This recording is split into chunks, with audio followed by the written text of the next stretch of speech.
ఈ మత మార్పిడికి ఊళ్ళ మీద పడి తమ మతాల్లోకి మారండి అని చెప్పేసి అని ప్రచారం కూడా చేసుకుంటూ ముందుకు వస్తున్నటువంటి పరిస్థితి ఉందండి. అసలు ఈ మత మార్పిడి చేసే వాళ్ళ ఉద్దేశాలు ఏంటి, వాళ్ళు ఎలా చూడాలి, వాళ్ళ యొక్క లక్ష్యాలు ఏంటి? చాలా మంచి ప్రశ్న అండి. అది ఆల్రెడీ వాళ్ళ ఉద్దేశం వాళ్ళే చెప్పారు. నేను గూగుల్ తెల్లని కూడా చెప్పింది.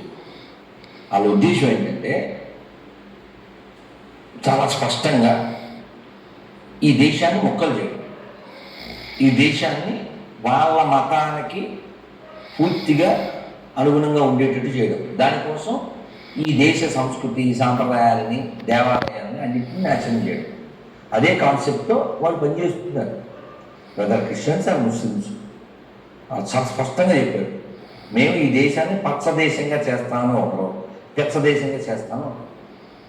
కాబట్టి ఈ దేశం వెదర్ క్రైస్తవ ఆర్ ఇస్లాం ఈ రెండు మతాల వారికి లక్ష్యంగా మారి, అంటే దేశ ధర్మనాశనం చేసేవాళ్ళు ఎంత కష్టపడుతున్నారో ఈ దేశ ధర్మాన్ని రక్షించుకోవాల్సిన వాళ్ళు అంత కష్టపడట్లేదు.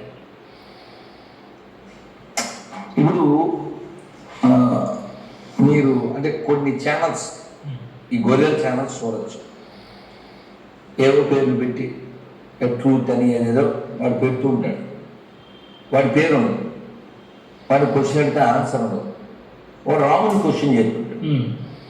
మా నాన్న పేరు ఒకడు ఉన్నాడండి, వాడి పేరు రామతీర్థ లారెన్స్ ఏదో పేరు. వాడి పేరు రామతీర్థ, నాన్న పెట్టిన పేరు. ఈ లారెన్స్ అని తోక తగిలించుకున్నాడు, అయిపోతాడు వీడు. ఇంకోటి వాడి పేరు ఏదో మాధవ్, సో జాక్సన్ అని పెట్టుకుంటాడు, అయిపోతారా? కాదు కదా. నీకు పేరు కూడా పెట్టలేని దరిద్ర మతం అది. విషయం ఏంటంటే వీళ్ళకి నీతికి వీళ్ళకి సంబంధం. జాన్ సురేష్ అని ఒక ఉంటాడు, ఆ నాన్న పెట్టిన పేరు సురేష్, జాన్ అని తోక పెట్టుకున్నాడు అంతే. జాన్ అయితే సురేష్ అవ్వకూడదు కదా, సురేష్ అయితే జాన్ అవ్వకూడదు కదా. సో నీతి లేని వాళ్ళందరూ క్రైస్తవులుగా మారారు. బెస్ట్ ప్లాట్ఫామ్ ఎదవలకి క్రైస్తవ బెస్ట్ ప్లాట్ఫామ్, నీతి లేని ఎదవలకి. ఉదాహరణకు తెలంగాణ, ఇప్పుడు ఇక్కడ కులగణన అని చేశారు. అప్పుడు ఏ కులం వాళ్ళు ఎంతమంది, ఏ మతం వాళ్ళు ఎంతమంది, అప్పుడు ఏమొచ్చింది దగ్గర రిపోర్టు, తెలంగాణలో క్రైస్తవులు లేదు అని 0. ఇప్పుడు మీకు ఎంతమంది పిల్లలు సార్? ఇద్దరండి. మీ మూడో అబ్బాయి ఏం చేస్తారు అని అడగచ్చా? పనికి వాళ్ళు చూస్తుంది.